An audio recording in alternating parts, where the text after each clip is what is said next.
कहानी नन्हा मोर और उसकी रंगीन पूंछ। एक बार की बात है, एक हरे भरे जंगल में एक छोटा सा मोर रहता था। उसका नाम था नीलू। नीलू बहुत प्यारा था, लेकिन उसकी पूंछ बाकी मोरों जैसी बड़ी और रंगीन नहीं थी। उसे यह बात हमेशा दुखी करती थी। हर सुबह जब बाकी मोर अपनी सुंदरता से पूंछ फैलाकर नाचते, तो नीलू थोड़ा उदास होकर पेड़ के पीछे छिप जाता। वह सोचता, काश मेरी भी पूंछ इतनी सुंदर होती तो मैं भी सबके साथ नाचता।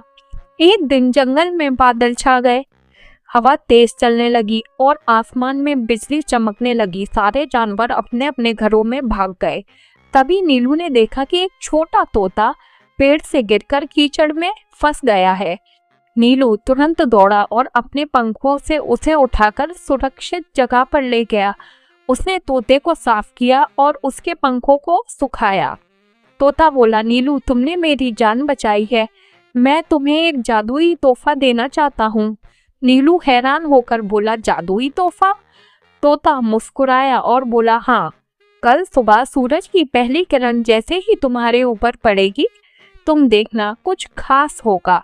अगले दिन सुबह सुबह जब सूरज की किरण निकली तो उसकी किरणें नीलू पर पड़ी। नीलू ने महसूस किया कि उसकी पूंछ पे कुछ चमक रहा है। वह पास के तालाब में पानी में देखने गया और जैसे ही उसने देखा, उसकी पूंछ अब रंग बिरंगी और पंखों से भर गई थी। वह खुशी से झूम उठा, पंख फैलाए और पहली बार पूरे जंगल के सामने नाचा। सारे जानवर ताली बजाने लगे। तोता उसके पास आया और बोला, देखा नीलू, असली सुंदरता तुम्हारे दिल की दया में थी।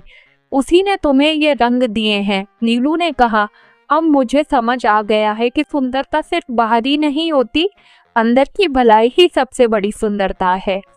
उस दिन से नीलू पूरे जंगल का सबसे प्यारा और दयालु मोर कहलाने लगा। सीख, हमेशा दयालु बनो। असली सुंदरता हमारे अच्छे कर्मों और दिल में होती है।